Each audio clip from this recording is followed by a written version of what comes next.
राम मंदिर निर्माण के लिए जब कार्यशाला की शुरुआत हुई, यानी उस वक्त जब पत्थरों को तराशने का काम शुरू हुआ, तो वो शख्स जिसकी निगरानी में इस पूरे काम की शुरुआत हुई वो है अनु भाई सोमपुरिया। अनु भाई सोमपुरिया ने जब इस काम की शुरुआत की थी तब उन्हें कोई अंदाजा नहीं था कि अपने जीवन काल में वो इस वक्त को देख पाएंगे जब भव्य राम मंदिर के अंदर खुद रामलला विराजमान होंगे। आज जब उनका यह सपना पूरा हो रहा है तो वो बेहद खुश हैं। क्या कह रहे हैं अनु भाई सोमपुरिया इस वक्त को लेकर, आपको दिखाते हैं। जो पत्थरों की तराशी का काम सालों से यहाँ पर हो रहा है, आप अपने बारे में बताइएगा, कैसे आप यहाँ पर आए और किस तरीके से पूरा जीवन आपने भगवान के नाम कर दिया। ऐसा है कि मैं 1990 से यहाँ आया, आर्किटेक्ट ने मुझे भेजा था, सीधी सोमपुरा जी ने कि बाप अयोध्या जाइए। मैंने कहा ठीक है हम जाएंगे। तो मैं 1990 से यहीं हूँ। पहला पत्थर कार्यशाला में रखने वाले आप ही हैं। हमने काम शुरू किया था, पहला ही पत्थर हमारे जब पत्थर भी नहीं आया था। उसके बाद कहीं से 2 पत्थर आए गए, उसी के ऊपर मुहूर्त किया। उसके बाद 15 दिन के बाद एक गाड़ी पत्थर आई, फिर काम चालू किया। तो उस टाइम और कौन कौन आया था? मेरा छोटा भाई था, मेरा लड़का था, हम तीनों आए थे। उसके बाद फिर एक गाड़ी पत्थर आई, उसके बाद कारीगर भी आना चालू हो गया। तो उस टाइम मेरे पर 150 आदमी काम करते थे।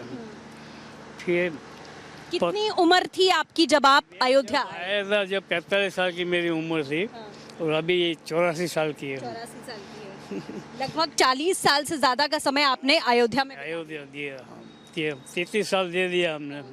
और राम का वहाँ से तय करके आए थे कि राम मंदिर बना के आएंगे। अच्छा ये बताइएगा, ये जो पत्थरों की तराशी इतने समय से चल रही है, कई मजदूर आए कई मजदूर गए, लेकिन आपका हौसला कभी डगमगाया नहीं कि हम अंत तक लड़ते रहेंगे? ऐसा है कि कितनी सरकारें आ गई, कितनी चली गई, फिर हम यहाँ से हटे नहीं, हमारा काम चालू रहा, किसी ने काम बंद नहीं करवाया। और एक जेल में भी गए 2-3 बार, लेकिन हमें उसके 8-10 दिन रखते थे, शाम को छोड़ देते थे, सुबह ले जाते थे। तो इसमें हमको कोई दिक्कत नहीं होती थी। आखिर में मैं आपसे बस इतना ही जानना चाहूंगी कि अब प्राण प्रतिष्ठा का समय आ चुका है। मतलब ये आपने सोचा था, जैसा आपने कहा कि उस विचारधारा के साथ आप आए थे कि मंदिर तो बनेगा, लेकिन अब ये लगता है कि वो संघर्ष और वो जितना कठिन समय आपने बिताया, आपका पूरा परिवार यहाँ पर रहा, वो सब कुछ सफल हुआ? बिल्कुल सफल हो गया और हमको बहुत खुशी भी हो रही है कि हमारा देखते ही मंदिर बन गया। हमको बहुत खुशी हो रही है। अयोध्या में प्राण प्रतिष्ठा को लेकर के तैयारियां तेज हो चुकी हैं और ऐसे में अयोध्या में सुरक्षा व्यवस्था के क्या इंतजाम रहने वाले हैं, इसे लेकर के रिपब्लिक भारत ने खास बातचीत की है। आईजी प्रवीण कुमार से क्या कुछ कह रहे हैं वो आपको सुनवाते हैं।